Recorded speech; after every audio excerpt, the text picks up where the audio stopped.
નમસ્કાર ખેડૂત મિત્રો, ખેડૂત પ્રિયા ચેનલમાં આપનું સ્વાગત છે। આજે તારીખ 28 સપ્ટેમ્બર 2024 સવારના મહત્વના હવામાન સમાચાર। ચેનલમાં નવા આવો તો સબસ્ક્રાઇબ કરી લેજો। ગુજરાતમાં હવે ચોમાસાની વિદાયની ઘડીઓ ગણાઈ રહી છે, ત્યારે મેઘરાજાએ ભાદરવા જવાના રસ્તે પણ ભૂકા બોલાવ્યા છે। ગુજરાતમાં સતત ત્રીજા દિવસે ભારે વરસાદ પડ્યો હતો। નવરાત્રિના માત્ર 6 દિવસ પહેલાં ગુજરાતમાં મુશળધાર વરસાદથી ગરબા આયોજકો અને ખેલૈયાઓ ચિંતિત છે।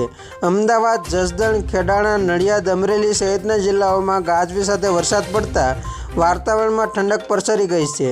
ગુજરાતમાં 30 સપ્ટેમ્બર સુધી વરસાદી વાતાવરણ રહેશે। ખંભાતના અખાતમાં સક્રિય પરિભ્રમણની અસરને કારણે ગુજરાતમાં વરસાદ પડી રહ્યો છે। જોકે હવામાન શાસ્ત્રી પરેશ ગોસ્વામીએ આગાહી કરી છે કે આગામી દિવસોમાં ગુજરાતમાં વરસાદનું જોર વચ્ચે પૂર્વ સૌરાષ્ટ્ર, દક્ષિણ ગુજરાત, વડોદરા અને મધ્ય ગુજરાતમાં ભારે વરસાદ પડી શકે છે। ઉલ્લેખનીય છે કે છેલ્લા 3 દિવસથી ગુજરાતમાં વરસાદ પડી રહ્યો છે, ત્યારે આગામી 3 દિવસ સુધી ગુજરાતમાં વરસાદ પડશે તેવી આગાહી કરવામાં આવી છે।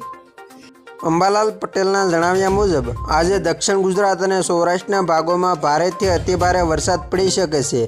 ખાસ કરીને અમરેલી, ભાવનગર, જૂનાગઢ, રાજકોટ, સુરેન્દ્રનગર, કચ્છ, પોરબંદર, દ્વારકા અને જામનગરમાં વરસાદની શક્યતા છે। ભારે પવન સાથે વરસાદ તૂટી પડવાની શક્યતાને જોતા ખેતરમાં ઊભા રહેલા ધાન્ય પાકોનો શોધ વળી જવાની ભીતિ રહેશે। આગામી 5 ઓક્ટોબર સુધી હાથીઓ નક્ષત્રમાં પણ ગુજરાતના કેટલાક ભાગોમાં ગાજવી સાથે વરસાદ પડી શકે છે, જેથી આગામી 3 ઓક્ટોબરથી શરૂ થવા જઈ રહેલી નવરાત્રિના પહેલા 3 દિવસ ગુજરાતના ભિન્ન ભિન્ન ભાગોમાં વરસાદ પડી શકે છે। જે બાદ 10 ઓક્ટોબરથી આવી રહેલા ચિત્રા નક્ષત્રમાં પણ કેટલાક ભાગોમાં વરસાદની સંભાવના છે। આ ઉપરાંત ગ્રહોની સ્થિતિના કારણે પણ આગામી દિવસોમાં હવામાનમાં મોટા ફેરફાર થવાની શક્યતા રહેશે। વધુમાં અંબાલાલ પટેલે જણાવ્યું કે ઓક્ટોબર મહિનામાં બંગાળના ઉપસાગર અને અરબી સમુદ્રમાં ચક્રવાતની શક્યતા છે। આગામી 7 થી 13 ઓક્ટોબર દરમિયાન અરબી સમુદ્રમાં હલચલ જોવા મળશે, જ્યારે બંગાળના ઉપસાગરમાં પણ 14 થી 28 ઓક્ટોબર દરમિયાન વાવાઝોડું ફૂંકાઈ શકે છે, જેની અસર ગુજરાતમાં પણ વર્તાઈ શકે છે। ઉત્તર ગુજરાતના બનાસકાંઠા, મહેસાણા, પાટણ, સાબરકાંઠા, ગાંધીનગર તેમજ અરવલ્લીમાં હવામાન વિભાગ દ્વારા છૂટોછવાયો વરસાદની આગાહી કરવામાં આવી છે, જ્યારે ખેડા, અમદાવાદ, આણંદ, પંચમહાલ, દાહોદ, મહીસાગરમાં પણ વરસાદની આગાહી કરવામાં આવી છે।